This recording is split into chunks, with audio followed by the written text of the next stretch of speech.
ஆனா சரியா work out பண்ணி அதுக்கு சரியான பிராக்டிஸோட செய்ய வேண்டும். இல்லை என்றால் இது பாரதூரமான விளைவுகளை ஏற்படுத்தும் என்றதில் ஒரு மாற்று. அங்க இருந்தவர்கள்ல நிறைய பேரே அன்றைக்கு சொல்லப்பட்ட திருவாளர் சுமந்திரன் அவர்களால் சொல்லப்பட்ட கருத்துக்கு எதிர்மனநிலை உடையவர்கள். அது எனக்கு தெரியும். டக்ளஸ் பிள்ளையான் வரிசையில் திரு சுமந்திரன் அவர்களும் இணைந்து கொண்டார் என்று எடுத்துக்கொள்ள முடியும் அரசியல் ரீதியாக. இந்த கருத்தை பொறுத்தவரையிலையும் அவர்கள் ஒரே கருத்தை உடையவர்களாகத்தான் இருக்கிறார்கள். அதுல எந்த வேறுபாடும் இல்லை. நான் ஒரு தமிழ் பொது வேட்பாளரை நீங்க நிப்பாட்டுங்க நான் இறங்கி தோக்கடிப்போம் என்று சொன்னா இப்படி அதை நிப்பாட்டாத எங்க கொண்டு தடுத்து இல்லை. நிப்பாட்டினா அதை செய்யாமல் போனால் பாரதூரமான பின்னடைவு ஏற்படும் என்றதை சொல்ல வேண்டிய ஒரு பொறுப்பு ஒரு சமூக செயற்பாட்டாளராக அல்லது ஒரு அரசியல் அவதானியாக எனக்கு சுமத்தப்பட்டிருக்கு. இது ஒரு பொது வேட்பாளரை நிப்பாட்டி ஒரு தமிழ் ஜனாதிபதியை இலங்கையில உருவாக்குறன்றது அது அல்ல. நாங்க ரெண்டு கருத்தும் ஒன்று இல்லை. ஒன்று இதை செய்யாத என்று சொல்றோம்.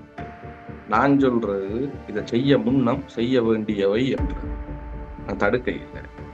யாரோ கிளியரா இருக்குவா. நாங்கள் இந்த விஷயம் நல்லது என்றதை ஒத்துக்கொள்றோம். அரசியலில் நகர்த்தப்படும் காய்கள், திரைமறைவில் நடக்கும் ரகசிய பேரங்கள், உலகத் தமிழர் அறிந்தேயாக வேண்டிய உண்மைகளை தேடி ஒரு உடறுப்பு.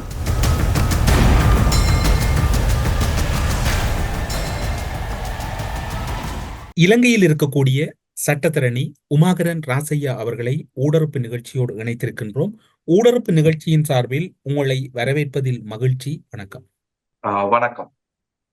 இன்று தமிழ் சமூகத்தை பொறுத்தவரையில் பல்வேறுபட்ட எதிர்பார்ப்புகள், அங்கலாய்ப்புகள், தொடர்ச்சியான தோல்விகள் என்கின்ற மனநிலையோடு பயணித்துக் கொண்டிருக்கக்கூடிய சூழ்நிலையில் சிவில் சமூகங்கள் ஆங்காங்கே தங்களுடைய பணிகளை தமிழ் சமூகத்தினுடைய எதிர்காலம் கருதி பல்வேறுபட்ட பணிகளை ஆற்றியிருக்கின்றனர். சிவில் சமூகம் ஒன்று இப்போதைய சூழ்நிலையில் தமிழ் மக்களுக்கு மிக பிரதானமான தேவையொன்று உள்ளதா? அந்த சிவில் சமூகம் என்பது தமிழ் மக்களை அடுத்த நிலைக்கு அழைத்து செல்வதில் பிரதான பங்கு வகிக்கக்கூடிய ஒரு மூலதனமாக இருப்பதாக நீங்கள் கருதுகிறீர்கள்? பொதுவாக ஒவ்வொரு சமூகங்களையும் ஒவ்வொரு நாடுகள்லையும் சிவில் சமூகங்கள பங்களிப்பு என்பது அரசியல் மட்டும் இல்லாம இதர எல்லா விடயங்களிலையுமே கணிசமாக செல்வாக்கு செலுத்தக்கூடிய அமைப்புகளாக இருக்குது. அந்த வகையில ஈழத்தமிழர்களை பொறுத்தவரையிலையும் சிவில் அமைப்புகள் காலத்துக்கு காலம் தோற்றம் பெறுவதும் பிறகு அவற்றின் பின்னால் வெறுமனே குறிப்பிடத்தக்க ஒரு அரசியல் நிகழ்ச்சிகள் இருப்பதுமாக தொடர்ச்சியாக சிவில் சமூகங்கள் ஒரு தோல்வியடைந்த நிலைப்பாடை கொண்டிருந்த பொழுதும் இப்ப இருக்கக்கூடிய சிவில் சமூக கட்டமைப்புகள் அல்லது போனால் இப்படியான ஒரு பக்கச்சார்புடைய அல்லாத சிவில் சமூக அமைப்புகள் சிலது இன்றைக்கும் இந்த சமூகத்துல உயிர் வாழ்ந்து கொண்டிருக்குதுன்னு சொல்லணும். அவற்றினால இன்றைக்கு முன்னெடுக்கப்பட்டு வருகின்ற அரசியல் சமூக பொருளாதார சார்ந்த பிரச்சாரங்கள் வரவேற்கத்தக்கனமாகவும் அப்படியான ஒரு சில சிவில் சமூக கட்டமைப்புகளால தான் தொடர்ந்தும் அரசியல்வாதிகள் அரசியல் கட்சிகள் கேள்விகளுக்கு உட்படுத்தக்கூடிய ஒரு சக்தியாக இருப்பதனாலையும் சிவில் சமூகங்கள் தவிர்க்க முடியாத ஒரு இடத்தினை எங்களுடைய சமூகத்துல பிடிச்சிருக்கு. நீங்கள் கூறுகின்ற விடயமானது அவை எல்லோராலும் பார்க்கப்படுகின்ற அல்லது எல்லோராலும் அந்த விடயங்கள் அவதானிக்கப்படுகின்ற ஒரு செயற்பாடாக இருந்தாலும், ஆனால் நீங்கள் கூறுகின்ற விடயத்துக்கு நேர் எதிரான ஒரு முரணான ஒரு செயற்பாடான ஒரு கருத்து இருக்கின்றது அல்லவா? மக்களினுடைய ஆணை அரசியல் பிரமுகர்கள் அரசியல் கட்சிகள் எங்களுக்கு தந்திருக்கின்றார்கள். மக்கள் வாக்களித்து எங்களை தெரிவு செய்திருக்கின்றார்கள். ஆனால் சிவில் சமூகம் அவர்கள் அந்த வேலையை பார்க்க வேண்டியதில்லை. அதற்கு நாங்கள் பொறுப்பாக இருக்கின்றோம். எங்களுக்கே மக்களுடைய அங்கீகாரம் இருக்கின்றது. சிவில் சமூகம் இதில் தலையிடுவது தேவையற்ற விடயம் என்று திரு சுமந்திரன் அவர்கள் சிவில் சமூகத்தை எச்சரித்திருக்கின்றார். நீங்கள் கூறுகின்றீர்கள் காலாகாலங்களில் ஒரு சமூகத்தினுடைய ஒரு அடையாளமாகவும் அந்த சமூகத்தை ஒழுங்குபடுத்துகின்ற வேலைகளிலும் சிவில் சமூகம் ஈடுபடுவதாக. ஆனால் அவர் எதிர்நிலையிலிருந்து எச்சரித்திருக்கின்றார் சிவில் சமூகத்தை. இது உங்களுடைய பார்வையில் எப்படி இருக்கின்றது? இல்ல, அது அவருடைய பாயிண்ட் ஆஃப் வியூல அது அவருடைய கருத்தாக மட்டும்தான் எடுத்துக்கொள்ள முடியும்.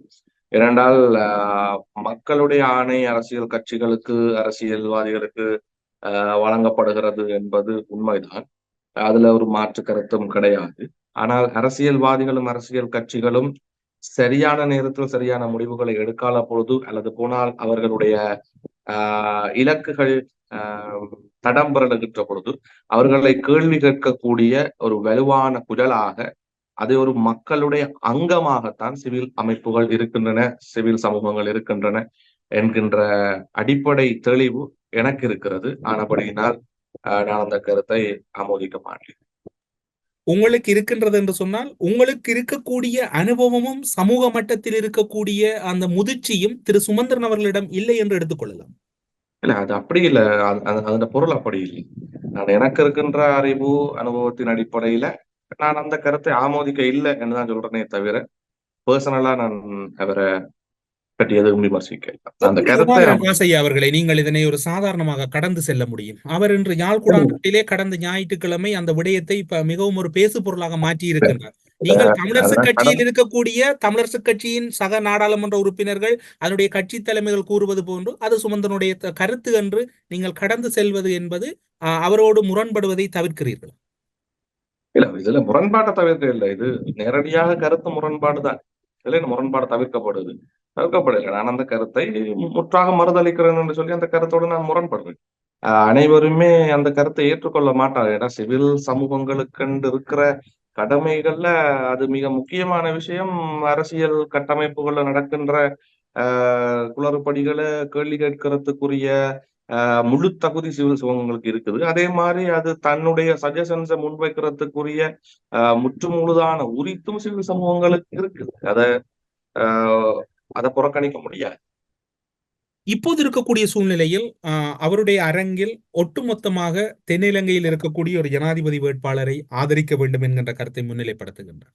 அந்த கருத்து நீங்கள் ஒரு சமூக செயற்பாட்டாளராக இருக்கக்கூடியவர், சட்டத்தரணியாக இருக்கக்கூடியவர், ஒரு பேச்சாளராக இருக்கக்கூடியவர், பல்வேறுபட்ட பரிணாமங்களில் சமூகத்துக்கு கருத்துக்களை முன்வைக்கக்கூடிய ஒருவர் நீங்கள் எப்படி பார்க்கிறீர்கள்?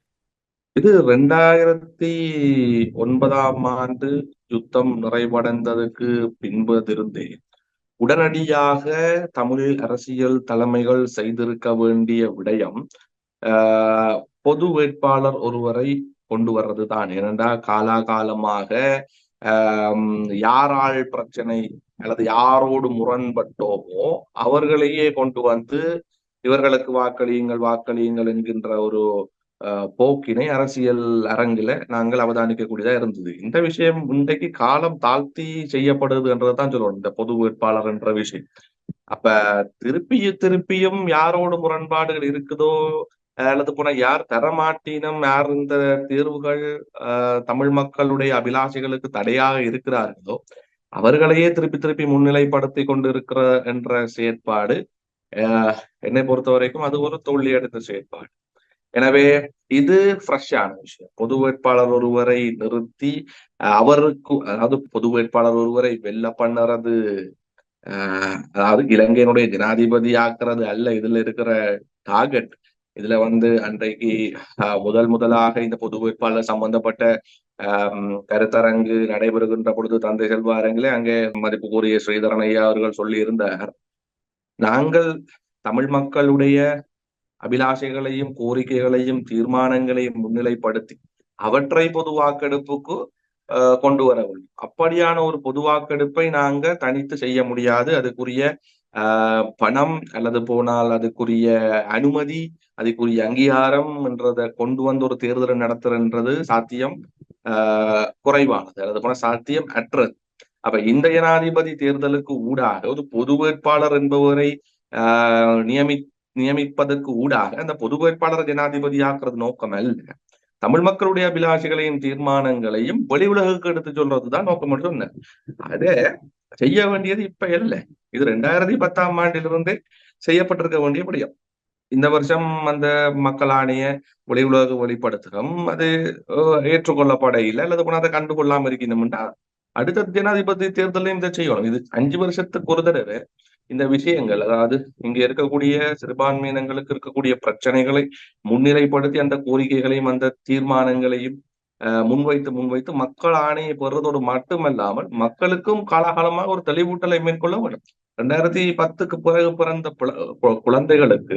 பிள்ளைகளுக்கு அவர்கள் இன்றைக்கு வாக்காளர்களாக இருக்கிறார்கள். அவர்களுக்கு இந்த நாட்டில் இருக்கக்கூடிய அடிப்படையான பிரச்சனைகள் என்ன திரைமறைவுல சிறுபான்மை இனங்களுக்கு எதிராக பின்னப்பட்டிருக்கின்ற சதிகள் என்ன என்ற தொடர்பான விளக்கங்கள் போதிய அளவுக்கு இல்லாம இருக்குது. அப்ப இவற்றை செய்ய வேணும் என்று சொல்லி சொன்னால், இவ்வளவு காலமாக கடந்த 70 வருட காலமாக யாரோ ஒரு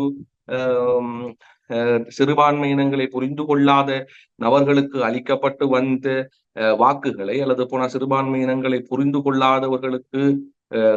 கொள்ளாதவர்களை ஜனாதிபதிகளாக்கி தொடர்ச்சியாக உடன்படிக்கைகள் செய்யப்படுறதும் அது கிழித்தெறியப்படுறதும் அதெல்லாம் பழக்கப்பட்ட விஷயம் தான். ஆனபடினால ட்ரெண்டை மாத்தணும் தானே, புதுசா ஏதாவது அரசியல் அரங்களை செய்யத்தானே. அப்ப இந்த பொது வேட்பாளர்ன்றது என்னை பொறுத்த வரைக்கும் என்னுடைய 30 வருட கால இந்த என்னுடைய வாழ்வில இது ஒரு புதிய கன்செப்டா கொண்டு வர்ற மாதிரி இருக்கு. அதாவது இந்த பொது வேட்பாளர் என்ற நிறுத்தினவைதான் அதுக்கு முன்னமும். ஆனா இப்படி இதே ஒரு வடக்கு இல்ல இலங்கை வாழ் தமிழ் மக்கள் அல்லது போன சிறுபான்மை இன மக்களுக்குரிய ஒரு வாய்ஸாக இந்த தேர்தலை மாத்துறது என்றது ஒரு புது விஷயம். இலங்கை அரசியலை பொறுத்தவரை அது ஒரு புதிய ஃப்ரெஷ்ஷான விஷயம். அதேவே இதை நாங்க கோட் பண்ணி பார்க்கணும்.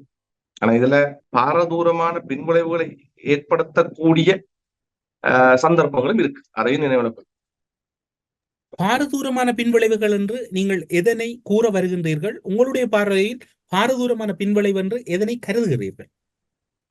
இது என்னடால் ஒரு விஷயத்த முன்வைக்கக்குள்ள அதை நான் சொன்னேன், அந்த செல்வாரங்களே தொடர்பான முதலாவது கூட்டம் ஒன்று நடைபெற்றது. அதுக்கு நான் சென்றிருந்தேன். அப்ப அங்கு பேசப்பட்ட விஷயங்களின் அடிப்படையில எனக்கு புலப்படுகிறது என்னவென்று சொல்லி சொன்னா, இவ கொஞ்சம் தீர்மானங்கள் முன்வைக்கப்படும். அதுக்கு மக்கள் ஆணையை கேட்க போயிடும். 1979ஆம் ஆண்டு தேர்தலில் தந்தை செல்வா அவர்கள் மக்கள் ஆணையை பெரும் பொருட்டு ஒரு தீர்மானம், தனிநாடு தீர்மானம் ஒன்று கொண்டு வந்திருந்தார். அதை முன்னிறுத்தி அவற்றை பிரச்சாரம் போச்சு.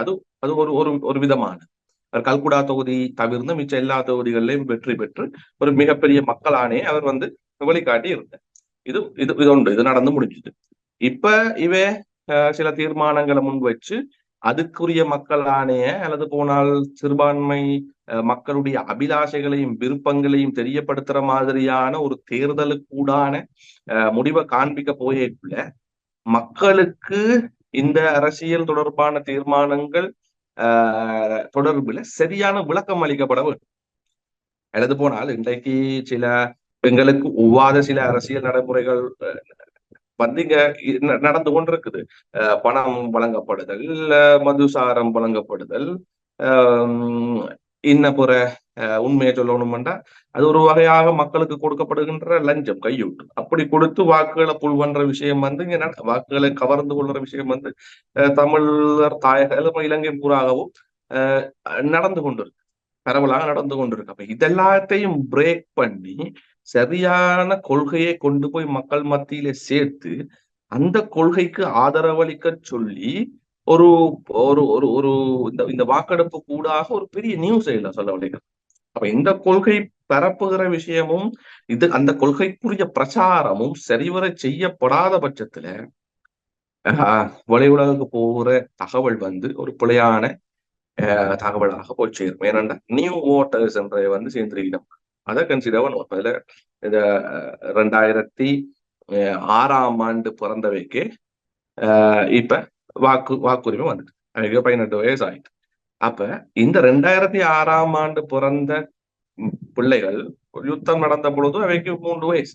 அப்ப இந்த 2009க்கு பிற்பாடான அரசியல் சூழல்ன்றது முழுதாக வேறுபடுது. அவைக்கு இதுல நடந்த பிரச்சனைகள் என்ன, இந்த வரலாறு முழுதாக சொல்லப்பட்டதா, எதுக்காக சிறுபான்மையினம் தனக்குரிய சுயநிர்ணய உரிமையை கேட்டுக்கொண்டிருக்குது அல்லது போனா அந்த கோரிக்கைகள் முன் வச்சிருக்கின்றது சம்பந்தமான விடயங்கள் அதுக்கு பிறகு 2010ஆம் ஆண்டுக்கு பிறகு எந்த ஒரு கட்சியாலையும் சரியான விதத்துல மக்களுக்கு கொண்டு போய் சேர்க்கப்பட இல்லை. இளைஞர்களையும் புதிய வாக்காளர்களையும் கவருகின்ற எந்த விதமான செயற்பாடுகளையும் தமிழ் தேசிய கட்சிகள் எதுவும் செய்யல.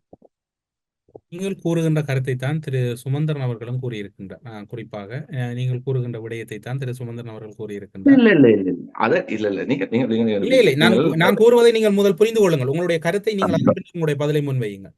ஆகையால் எங்களுடைய பேரம் பேசுகின்ற சக்தி மிக அதிகமாக இருக்கின்ற இந்த வேளையில் அந்த ஜனநாயக சூழலில் இப்போது ஆயுதம் இல்லாத ஒரு சூழல். ஆயுதம் இருந்தால் அது வேறொரு சூழல். திரு சம்பந்தன் சொன்னதை போல் இல்லை இப்போது இருக்கின்ற சூழல். அதாவது வேட்டு இல்லை ஓட்டு என்று அவர் குறிப்பிட்டதாக கூறுகின்றார். ஆனால் அதனோடு அவர் இன்னும் ஒன்றையும் அடிக்கோடிட்டு காட்டுகின்றார். எண்ணிக்கையில் குறைவான வாக்கு இருக்கின்ற மக்களுடைய வாக்குத்தான் முடிவை தீர்மானிக்கும் என்ற இது இருந்தால் அது எண்ணிக்கையில் குறைந்த வாக்காக அது கருதப்படாது. எங்களுடைய வாக்கு பலம் 80% கூட விஸ்வரூபம் எடுக்கும். ஏனென்றால் நாங்கள் தான் தீர்மானிக்கின்ற சக்தியாக இருப்போம். அப்படியான சந்தர்ப்பங்களில் வருவது அரிது. ஆகவே இதனை அதாவது நாங்கள் அனைவரும் சிந்தித்து 3 வேட்பாளர்களையும் குறைந்தபட்சம் ஒரு தீர்வுக்காவது இணங்க வேண்டும். அப்படி செய்தால் அவர்களில் யாரும் எதிர்க்கட்சியாக இருந்தாலும் அவர்களை எதிர்க்காமல் நாங்கள் சில முடிவுகளை நோக்கி நகரலாம். அப்படியான மூலோபாயங்களை நாங்கள் வகுத்து அவர்களோடு மிக கடினமான முறையிலே பேச்சு நடத்தி எங்களுடைய வாக்குகளை ஒருமித்து வைத்து நாங்கள் இந்த தேர்தலை சந்திப்பது நல்லது என்பது என்னுடைய சிந்தனை. வாக்குகளை பகிஷ்கரிப்பதும் அதே செய்தியாகத்தான் இவர்கள் பிரயோசனம் இல்லை என்று சொல்லுகின்ற செய்தியாகவே கருத வேண்டும். ஒருவர் வாக்களிப்பது என்பது எனக்கு வித்தியாசம் தெரியவில்லை. ஏற்கனவே 2005 பகிஷ்கரித்து நாங்கள் பார்த்தோம், அதன் விளைவையும் சந்தித்தோம். ஆகையால் இந்த வாக்கு பிரயோசனமான முறையில் பயன்படுத்த வேண்டும். நாங்கள் பொது வேட்பாளரை நிறுத்தினால் கூட பெரிய பின்னடைவுகள் வந்தால் கூட கடந்த காலங்களில் எங்களுடைய கரங்களில் இருக்கக்கூடிய வெற்றிகளை கூட அவை செல்லுபடியேற்றது ஒன்றாக விடும். கிட்டத்தட்ட நீங்கள் கூறிய கருத்து சாயல்படவே சுமந்திரனுடைய கருத்து இருக்கின்றது. 2 கருத்தும் ஒன்று இல்லை. ஒன்று இதை செய்யாத என்று சொல்றோம். நான் சொல்றது இதை செய்ய முன்னம் செய்ய வேண்டியவை என்றது. நான் தடுக்க இல்லை, கிளியரா இருங்கோ. நாங்கள் இந்த விஷயம் நல்லது என்றதை ஒத்துக்கொள்றேன். இந்த பொது வேட்பாளர் என்ற விஷயம் நல்லது. ஆனா அதுக்கு போக முன்னும் அதுக்கான தயார்படுத்தல்களை செய்ய வேணும்னு சொல்றேன். வெறுமனை நிப்பாட்டுறது தொடர்பான விவாதங்களை தொடர்ச்சியாக செஞ்சு கொண்டு இருந்தால் சரி, நிப்பாட்டுறன்னு ஒரு முடிவெடுத்தாச்சு. அதுக்கு பிறகு இந்த கொள்கைகளையும் இப்படியான விஷயங்களையும் கொண்டு போயிட்டு சேர்த்து இந்த தேர்தலுக்குரிய அதாவது முதலே சொல்லிட்டேனே, ஏதோ ஒரு பொது வேட்பாளரை நிப்பாட்டி ஒரு தமிழ் ஜனாதிபதியை இலங்கையில உருவாக்குறன்றது அதல்ல டார்கெட் விளங்குது. இதனுடைய நோக்கம் நிறைவேற வேணும் என்று சொல்லி சொன்னா அதுக்குரிய சில விஷயங்களை செய்ய வேணும். அதை செய்யாமல் போனால் பாரதூரமான பின்னடைவு ஏற்படும் என்றதை சொல்ல வேண்டிய ஒரு பொறுப்பு ஒரு சமூக செயற்பாட்டாளராக அல்லது ஒரு அரசியல் அவதானியாக எனக்கு சுமத்தப்பட்டிருக்கு. அப்ப அதை நான் கண்டிப்பாக அதை பதிவு செய்ய வேண்டும். அதை நான் முன்னமுமே சொல்லி இருக்கேன். அதைத்தான் இப்பவுமே நான் சொல்றேன். நான் ஒரு தமிழ் பொது வேட்பாளரை நீங்க நிப்பாட்டுங்க, நான் இறங்கி தோக்கடிப்பேன் என்று சொன்னேன்னா அதை நிப்பாட்டாத எங்க கொண்டு தடுத்தது இல்லை. நிப்பாட்டினால் அதுக்குரிய சில வேலை திட்டங்கள் செய்யப்படுதல் வேண்டும், அதுக்குரிய ஆயத்தங்கள் செய்யப்படுதல் வேண்டும் என்றத இப்பவே சொல்லி இருக்கு. அவ்வளவுதான். இதை நான் எதிர்க்க இல்லை. நீங்கள் ஆயத்தப்படுத்தலை குறிப்பிட்டீர்கள். நீங்கள் சொன்ன ஒரு வார்த்தையை திரு சுமந்திரன் அவர்கள் வெளிப்படையாக கூறியிருக்கின்றார். பொது வேட்பாளரை நிறுத்துங்கள், நான் மக்களை தெளிவுபடுத்தி அவரை தோற்கடிப்பேன் என்று இருக்கின்றார். ஒருவேளை வருகின்ற பொது வேட்பாளர் குறைவான வாக்கெடுத்தால் அது சுமந்திரனுடைய வெற்றியாக சென்று விடாது. இப்ப வெளிப்படையா நீங்கள் சுமந்திரன் ஐயாவை ஹைலைட் பண்ணி இந்த விஷயங்களை சொல்றதுக்கு காரணம் அவர் ஒரு பழம்பெரும் தமிழ் தேசிய கட்சிக்குள்ள இருந்து கொண்டு இந்த கருத்துக்களை சொல்றதுதான். இல்லை இல்லை இல்லை குமாரன் அவர்களே, இல்லை, நான் தெளிவுபடுத்துவதை சற்று புரிந்து கொள்ளுங்கள். அவருடைய கருத்து முன்வைக்கப்பட்டு இன்று 1 வாரங்களை அண்மிக்க போகின்றது. இதுவரைக்கும் அந்த கருத்து தொடர்பில் யாரும் எதிர்வினை ஆற்றவில்லை என்றால் அவருடைய கருத்துக்கு அச்சப்பட்டு அனைவரும் முடங்கி கிடக்கிறீர்களா? இல்ல கண்டுகொள்ளாம இருக்கணும் என்று கூட அதை நீங்கள் எடுக்கலாம். அந்த ஸ்பாட்ல வச்சே திருவாளர் ஸ்ரீகாந்த ஐயா அவர்களால சரியான பதில் அங்க வழங்கப்பட்டிருந்தது. அப்ப ஒரு பதில் சரியாக வழங்கப்பட்டிருந்த சந்தர்ப்பத்துல அடுத்தடுத்து மற்றவர்கள் ஒருவேளை கண்டுகொள்ளாமல் கூட இதை போயிருக்கலாம். ஏன்னா இப்ப என்ன பிரச்சனைன்னா ஒரு ஆள் ஓப்பனா ஒரு ஆள் சொல்றாரு, என்ன நீங்க பொது வேட்பாளரை நிறுத்துவோம், நான் இறங்கி அவரை தோற்கடிக்கிறேன் என்று சொல்றதுன்ற பின்புலத்துல பாத்தீங்கன்னா இப்ப இவர் ஒரு தமிழ் தேசிய கட்சிக்குள்ள இருந்து கொண்டு ஒரு பழம்பெரும் தமிழ் தேசிய கட்சிக்குள்ள இருந்து கொண்டு இந்த ஸ்டேட்மெண்ட்டை அவர் முன்வைக்கும், நான் இறங்கி தோற்கடிப்பேன். ஆனா இதுக்கு வெளியில பாத்தீங்கன்னு சொல்லி சொன்னா இதைத்தான் மத்தியில் இருக்கக்கூடிய சிங்கள கட்சிகளோட சேர்ந்து வேலை செய்து கொண்டிருக்கக்கூடியவர்கள், இங்கு அமைச்சர்களாக இருக்கக்கூடியவர்கள், அவர்கள் இந்த கட்சிகள்ல எம்பிக்களாக இருக்கக்கூடியவர்கள், வடக்கு கிழக்கு எல்லா இடத்துலையும் அப்படி ஒரு செட் ஆஃப் பொலிட்டீஷியன்ஸ் இருக்கு. அவையும் அதைத்தான் செய்ய போயிருக்கு. அவையும் இந்த பொது வேட்பாளரை நிறுத்தினால் அதை தோற்கடிக்கிறதுக்குரிய விஷயங்கள்ல தான் அவையும் மும்முரமாக ஈடுபட போய். அப்ப டக்ளஸ் பிள்ளையான் வரிசையில் திரு சுமந்திரன் அவர்களும் இணைந்து கொண்டார் என்று எடுத்துக்கொள்ள முடியும் அரசியல் ரீதியாக. இந்த கருத்தை பொறுத்தவரையிலையும் அவர்கள் ஒரே கருத்தை உடையவர்களாகத்தான் இருக்கிறார்கள். அதுல எந்த வேறுபாடும் இல்லை. இப்ப இந்த பொது வேட்பாளர் என்ற விஷயத்தை மட்டும் முப்பதை கேட்கல. இந்த பொது வேட்பாளர் விஷயத்துல அவர்களுக்கு இடையில முரண்பாடு இல்லை. அவர்கள் எல்லாம் சொல்றது ஒரே விஷயத்தை தான். என்ன திருவாளர் சுமந்திரன் ஐயா அவர்கள் தமிழரசு கட்சிக்குள்ள இருந்து இந்த விஷயத்தை சொல்லுகிற பொழுது அது மக்களாலையும் அல்லது போனால் தமிழ் தேசியவாதிகளாலையும் ஏற்றுக்கொள்ள முடியாத ஒன்றாக இருக்குது. அவருடைய கருத்து இந்த கட்சிகளுடைய நிலைப்பாட்டுக்கும் இந்த கட்சிகள் தொடங்கப்பட்டது என்னுடைய நோக்கங்களுக்கும் எதிரானதாக தோன்றுது.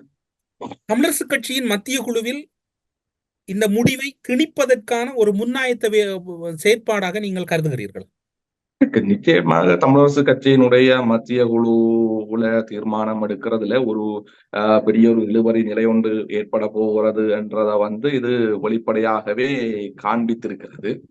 உமாகரன், இன்னும் ஒரு விடயத்தையும் அதில் இணைத்துக் கொள்கின்றேன். திரு மாவை சேனாதிராஜா தமிழரசு கட்சியினுடைய சிக்கல் விவகாரம் நீடிப்பதனால் தெரிவு செய்யப்பட்ட தலைவர் இப்போது அவை உத்தியோகபூர்வமாக பொறுப்பெடுக்காத காரணத்தினால் தலைவராகவே திரு மாவை சேனாதிராஜா தொடர்கின்றார். அவர் எல்லா இடங்களிலும் எல்லா கருத்துக்களோடும் சென்று கொண்டிருப்பது என்பதும் கூட அரசியலில் ஒரு வலுவிழந்த செயற்பாட்டுக்கு ஒரு காரணமாக அமையலாம்.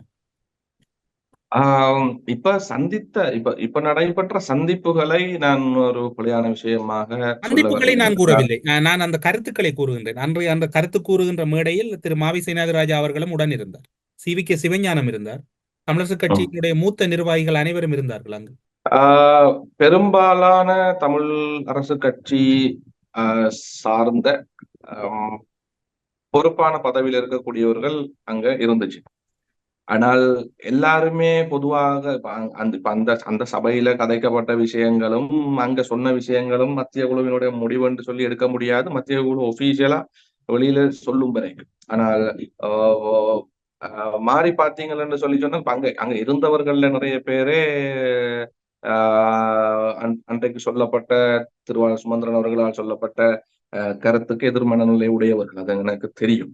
அதை தாண்டி கொழும்பு கிளையினுடைய தலைவராக இருக்கக்கூடியவர் மதிப்புக்குரிய ஜனாதிபதி சட்டத்தரணி KV தவராசாயி அவர்கள் கூட இந்த கருத்துக்களை அன்று நடந்த ஞாயிற்றுக்கிழமை நடந்த விடயத்திலே சமர்ப்பிக்கப்பட்ட கருத்துக்களை ஏற்கக்கூடிய மனநிலையில அவர்களும் இல்லை என்பது எனக்கு ஓரளவுக்கு தெரியும். அது தாண்டியும் நிறைய சிரேஷ்ட சட்டத்தரணிகள் உரையாடுகிற பொழுது அவைகளையும் சொல்ற விஷயம் இந்த பொது வேட்பாளர் என்ற விஷயம் பயங்கர லேட்டா தொடங்கப்பட்டிருக்கு என்ற ஒரு விஷயத்தான் சொல்றேன். இதெல்லாம் முன்னமே செஞ்சிருக்க வேண்டிய தம்பி என்றத அவை சொல்ற விஷயமா இருக்கு. அப்ப எல்லாருமே இது ஒரு புது அணுகுமுறை இல்லை. இவ்வளவு காலமும் இந்த ஒரே மாதிரியான ஸ்ட்ராட்டஜி தானே. இப்ப திருப்பியும் அவையிட்ட கதைக்கிறேன், இவையிட்ட கதைக்கிறேன், அவையிட்ட எழுதி வாங்குறேன், இவையிட்ட எழுதி வாங்குறோம்ன்றதை தாண்டி ஒரு புது ஸ்ட்ராட்டஜி இதுக்குள்ள நுழைஞ்சு பார்க்கலாம். ஆனா சரியா ஒர்க் அவுட் பண்ணி அதுக்கு சரியான பிராக்டிஸோட செய்யவும் இல்லை என்றால் இது பாரதூரமான விளைவுகளை ஏற்படுத்தும்ன்றதுல ஒரு மாற்று கருத்து. ஆனால் இன்னும் ஒரு குழப்பமும் இருக்கின்றது தானே உமாகரன் அவர்களே. அதாவது கடந்த 2 ஜனாதிபதி தேர்தல்களில் சிவாஜிலிங்கம் அவர்கள் ஒரு தமிழ் வேட்பாளராக அவரால் முடிந்தவரை போட்டியிட்டிருந்தார், போராடி இருந்தார். அவரால் முடிந்த வாக்குகளை பெற்றிருந்தார். அவர் அப்போது கேட்டிருந்தார், அனைவரும் என்னை ஆதரியுங்கள், எனக்கு வாக்களியுங்கள், எல்லோரும் எனக்காக ஒன்று திரளுங்கள் என்று. ஆனால் அப்போது அவருக்கிட்ட பேர் மஹிந்த ராஜபக்சவின் முகவர், தென்னிலங்கையின் முகவர், தமிழர்களின் வாக்குகளை சிதறடிக்க களமிறக்கப்பட்டிருக்கிறார் என்று. அப்படியாயின் இப்போது ஒரு பொது வேட்பாளர் நிறுத்தப்படுகின்ற போது அதே குழப்பம் மக்களுக்கு எழாதா? இந்த சிவாஜிலிங்கம் ஐயா அவர்களுடைய விஷயத்தை பொறுத்தவரையிலையும் நானும் ஒரு ஊடகத்தில் இருக்கிற பொழுது நான் அவரிடம் இதை பற்றி நான் இன்டர்வியூ பண்ணியிருக்கிறேன், நான் அவரோட உரையாடி இருக்கிறேன். அவருடைய விஷயத்தை பொறுத்த வரைக்கும் அவர் இந்த பொது வாக்கெடுப்பு சம்பந்தமான தெளிவு, அதைத்தான் சொல்றேன், பொது வாக்கெடுப்பு சம்பந்தமான தெளிவுபடுத்தல வெளியில செய்ய அதிகளவான அரசியல் கட்சிகள இன்வால்மெண்ட் இருக்க இல்லை. அவர் ஒரு கிட்டத்தட்ட என்ன சொல்லணும்னா, அவர் ஒரு தனியாளா அந்த முயற்சியை செஞ்ச மாதிரி தான் இருந்தது. அப்ப ஒரு தனியால் போறார், போட்டியிடுறார், ஜனாதிபதி தேர்தலுக்கு போறார், அந்த விஷயம் முடிஞ்சது. அப்படித்தான் அதை பார்க்கும். ஆனா இதுல எல்லா சிவில் அமைப்புகளும் சேர்ந்து தமிழ் தேசிய கட்சிகள் எல்லாம் இன்வால்வ் ஆகி இது ஒரு பெரிய அளவுல ஓகே, எல்லா கட்சியும் தன்னை முழு மூச்சோட இந்த விஷயத்துல இறங்குது, இந்த விஷயத்த செய்யுது என்று சொல்லி ஒரு பொது வேட்பாளரை நிப்பாட்டி நாங்கள் சில விஷயங்களுக்கு மக்கள் ஆணைய காண்பிக்க போறோம்ன்றதுக்கு வெளிக்கிட்டு அதுல தோல்வி காண்றன்றது அல்லது போனால் அதுல வெல்றன்றதும், சிவாஜிலிங்கம் ஐயா அவர்கள் அன்றைக்கு தனித்து போட்டியிட்டது அதுல வென்றது தோத்ததுன்றதும் ஒரு மாதிரி பார்க்கப்படாது. ரெண்டும் வித்தியாசமாக பார்க்கப்படும். அன்றைக்கு சிவாஜிலிங்கம் ஐயா மீது வைக்கப்பட்டிருந்த அந்த குற்றச்சாட்டுகளும் எவ்வளவு தூரம் உண்மை என்றது சொல்லல. என்னை பொறுத்த வரைக்கும் அது உண்மை இல்லை என்றுதான் சொல்லுவேன். மேலதிகமாக இன்றைய சூழ்நிலையில் தமிழ் சமூகம் என்ன வகையான முடிவுகள் நோக்கி நகர வேண்டும், அல்லது தமிழ் சமூகங்கள் இந்த விடயங்களில் பெரிய அளவில் கரிசனை காட்டாமல் சிவில் சமூகங்கள் கலந்துரையாடலை ஆரம்பித்திருக்கின்றன. தமிழ் சமூகத்தை பொறுத்தவரையில் தேர்தல் ஒன்று இடம்பெறுமா என்கின்ற ஒரு கேள்வி மட்டுமே அவர்களிடம் இருக்கின்றது. யாரை ஆதரிப்பது, யாரை நிராகரிப்பது என்பதில் கூட அவர்களிடம் இன்றும் ஒரு வரைக்கும் எந்த ஒரு முடிவும் இல்லாத சூழ்நிலையில் இந்த பயணம் எப்படியான வகையில் கரை சேரப்போகின்றது? இது தமிழ் மக்களுக்கு மட்டுமில்ல, சிங்கள மக்களுக்கு மத்தியிலையும் இருக்கிற ஒரு பெரிய பிரச்சனை தான். யாருக்கு ஓட் போடுறோன்றதுலையும் தெளிவில்லை, இந்த தேர்தல் நடக்குமா நடக்காதா, எப்ப நடக்கும்ன்றதுலையும் தெளிவில்லை. இது ஒரு குழப்பமான குற்றை தான், அதுல ஒரு மாற்று கருத்தும் கிடையாது. இந்த சந்தர்ப்பம் இருக்குல்ல, இப்ப இதுவரை காலமும் ஒரு 2 பேர் தெரிஞ்சவை போட்டியிடுவினோம், அவைக்கிடையில போட்டி நடக்கும், அதுல இருந்து ஒரு முடிவு ஒன்று வந்து கொண்டிருக்கு தான் காலகாலமா கடந்த 70 வருஷமா நாங்க பார்த்து கொண்டு இருக்கிற விஷயம். ஆனா இதுல புதுசா ஒரு வலிமையான 3 முனைகள்ல இந்த போட்டி போகும். இப்ப இன்னும் யாரங்க காத்திருக்கணும் தேர்தல் தெரியல. ஒரு வலிமையான 3 முனை போட்டியாக போகின்ற பொழுது இதுக்குள்ள ஒரு தமிழ் பொது வேட்பாளரை நியமிச்சு இதுக்குள்ளால மூவ் பண்றதுன்றது உண்மையிலேயே ஒரு நல்ல ஐடியா.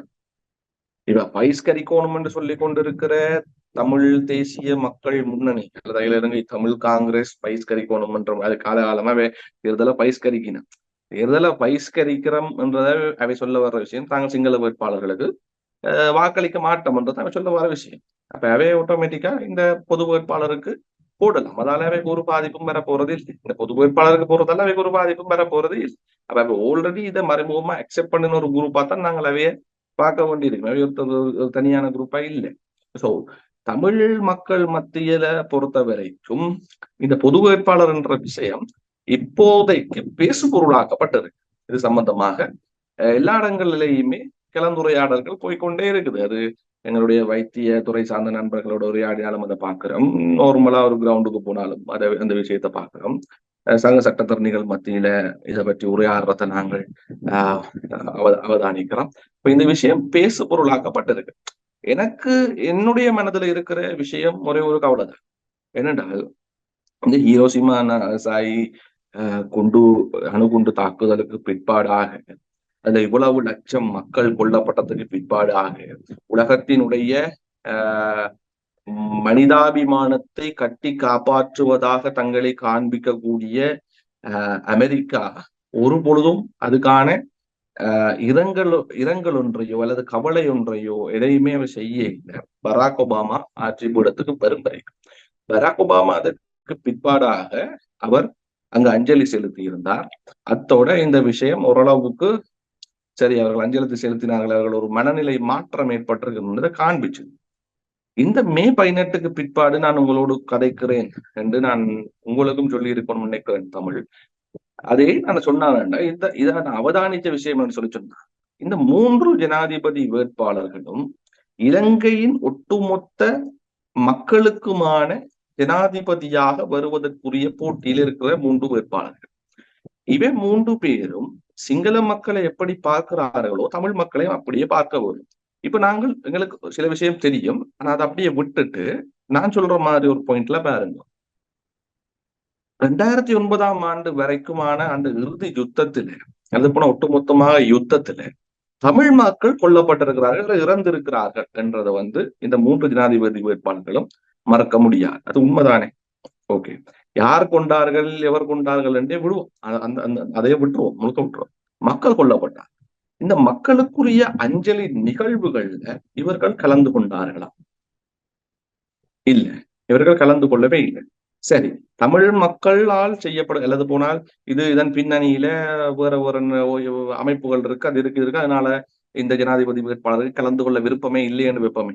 ஓகே, இந்த யுத்தம் நடைபெற்று இறுதியாக பெருந்தொகையான மக்கள் இறந்த அந்த அமௌண்ட்டை கூட விடுவோமே, ஒரு 10 பேர் என்று சென்று பெற்றுக் கொள்வோமே, அந்த இறுதியாக யுத்தம் நடந்த இடத்துக்கு போய் இதுவரையிலையும் அதுல நின்று ஒரு அஞ்சலியோ, ஒரு இரங்கலோ, ஒரு கவலையோ இந்த 3 ஜனாதிபதி வேட்பாளர்களும் செய்திருக்கிறார். இந்த 3 பேரை மட்டும் இப்ப செய்திருக்கிறார்கள் இல்லை.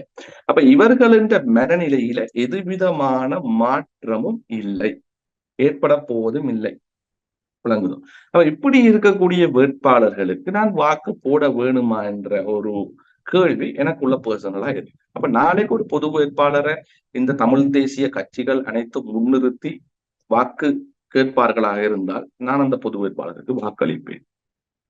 ஊடறுப்பு நிகழ்ச்சியில் இணைந்து கொண்டு பல்வேறுபட்ட முக்கியமான அரசியல் கருத்துக்களையும் சமூகம் சார்ந்திருக்கக்கூடிய தமிழ் சமூகத்தினுடைய நிலைப்பாடுகளையும் தென்னிலங்கை அரசியல் கட்சிகள் குறிப்பாக ஜனாதிபதி வேட்பாளர்களுடைய நிலைப்பாடுகள் தமிழ் சமூகத்தை எந்த வகையில் பாதித்திருக்கின்றன, அவர்கள் என்ன முடிவுகளோடு பயணிக்கின்றார்கள் என்கின்ற கருத்துக்களையும் ஊடறுப்பு நிகழ்ச்சியின் வாயிலாக தெளிவுபடுத்தியமைக்கு சிறப்பு நன்றிகளோடு உங்களிடமிருந்து விடைபெற்றுக் கொள்கிறோம். நன்றி, வணக்கம். அரசியலில் நகர்த்தப்படும் காய்கள், திரைமறைவில் நடக்கும் இரகசிய பீரங்கள், உலகத் தமிழர் அறிந்தேயாக வேண்டிய உண்மைகளை தேடி ஒரு ஊடறுப்பு.